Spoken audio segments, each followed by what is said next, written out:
A Fox News alert, the Biden administration reportedly transferring its first detainee out of Guantanamo Bay this morning.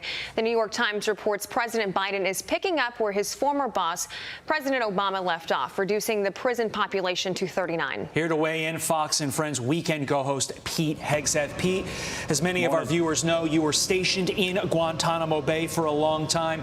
I'd imagine you are not very pleased with this news this morning. No, but it's a long time coming and to be expected. When I was there were over 600 detainees. Now there are less than 40.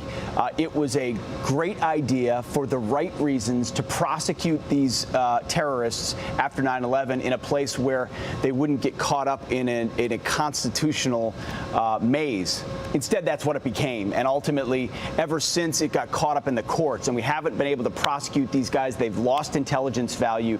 Now it's just a waiting game. So we knew Obama wanted to do it prematurely. No surprise that Biden is doing it as well. I think you'll see more of this, and if countries will take these people. And I want to get to this as far as, big tech in the White House. I know you have some pretty strong thoughts on this. Surgeon General Vivek Murthy defending the White House's move to team up with big tech to flag COVID-19 misinformation. So, Pete, I'm going to hand it to you from there. Yeah, it's one of the most, last week was one of the most dangerous weeks I've ever observed from a White House podium. The way in which they openly admitted that big tech was working with the White House, taking the guidance or demands of the White House and censoring and limiting what people can say on Facebook. And the White House said on other platforms as well. And the most dangerous word, I believe, in the American lexicon right now is the one they use the most, which is misinformation.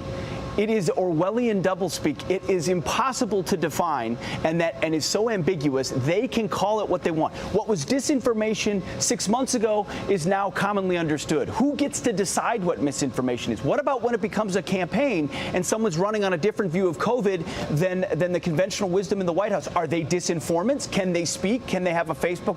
It's scary. And they said it out loud because they think in the guise of safety and health, they're the deciders. We got to fight back, and these platforms can't be allowed to be the de facto arm of the White House, which they are, which is what the Trump lawsuit alleges, and they said it out loud this week. Whether you voted for Biden or not, I don't think anybody envisioned that we would be where we are 6 months ago. I just think this is absolutely stunning, and the attacks on the Constitution are stark. But that said, some people are rooting for those attacks on the Constitution.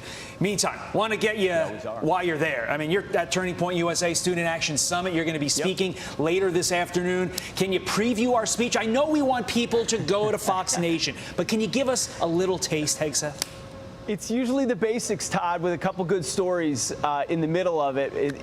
We are in a moment where the basics are important. Faith, family, freedom, fighting for the things that we believe in, a recognition that you can't separate the Declaration of Independence from the Constitution, that things like the First and Second Amendment and the 10th Amendment, which I got a little criticism for last time I spoke, are things that are central to who we are as Americans and our constitutional republic. So I'll probably hit on some of those themes, but I do have I have about 45 seconds of tape because I talked to some of the folks that are here, asked them what motivates them, why are they here, what's it like to be a conservative on campus.